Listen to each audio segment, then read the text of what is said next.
I'm Teisha Bader with Shalom TV's news update for Tuesday, April the 30th, 2013. 31-year-old Evyatar Borovsky was laid to rest in Israel tonight, a victim of a terror attack earlier this morning. Borovsky, who is a resident of the Yitzhar settlement and the father of 5, was stabbed to death at the Tapuach Junction in the northern West Bank by a Palestinian assailant. Following the killing, there have been several reports of Israeli right-wing settler activists taking retaliatory measures against Palestinians, including throwing stones. At least one Palestinian was injured and 7 Israeli settlers were arrested. Clashes also broke out between Israeli security forces and settlers during a protest held at the scene of the stabbing this evening. The Jerusalem Post reports that Israeli Prime Minister Benjamin Netanyahu will address the Knesset on the topic of the Arab League's change in position regarding peace negotiations.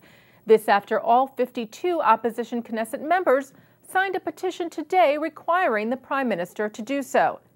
In a statement made yesterday, Qatari Prime Minister Sheikh Hamad bin Jassim Al Thani, speaking on behalf of an Arab League delegation to Washington, called for an agreement between Israel and a future Palestinian state. But unlike in the past, when the League stood firm on the state being based on Israel's pre-1967 borders, this time Al Thani cited the possibility of, quote, comparable, mutually agreed, and minor land swaps between the Israelis and the Palestinians. The Knesset members who petitioned Netanyahu to address the League's statement feel that it's an important step by the Arab world and must be looked at very carefully.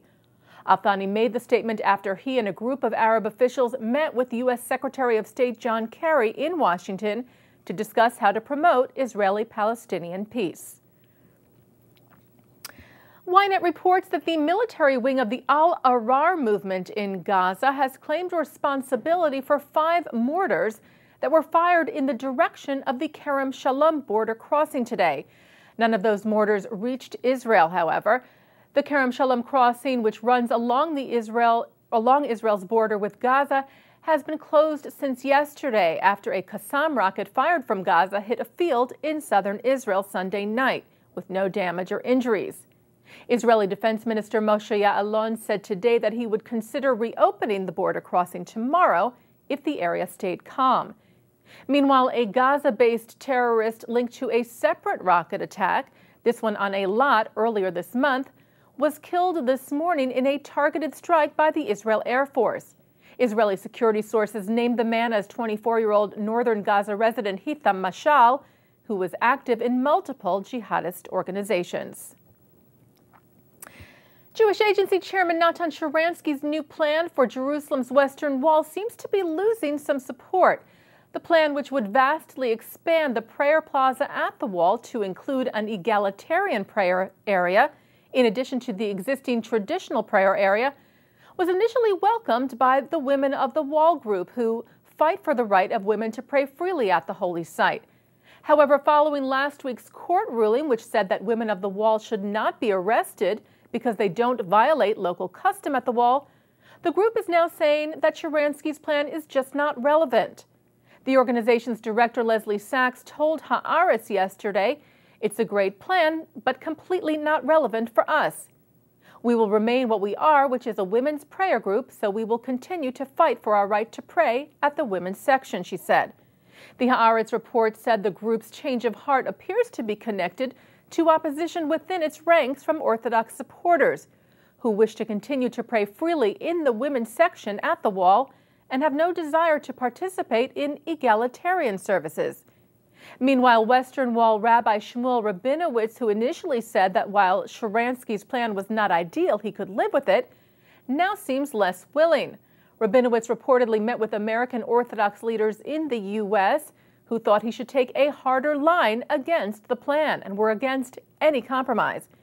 In a statement released last week, Rabinowitz said that ultimately he will let Israel's chief rabbinate decide whether to support Sharansky's compromise or not. Reuters reports that Hungary has banned a far-right rally that was planned for this Saturday, the day before the World Jewish Congress Plenary Assembly opens in the capital.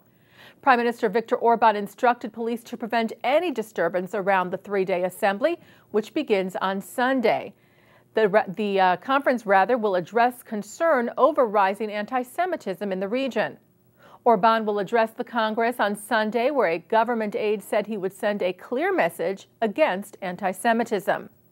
The government also expressed sympathy to Ferenc Orosz, the head of the Hungarian chapter of the Raoul Wallenberg Foundation, who, as we reported to you yesterday, suffered a broken nose from being attacked by far-right soccer fans after confronting a group chanting Nazi slogans at a soccer match on Sunday.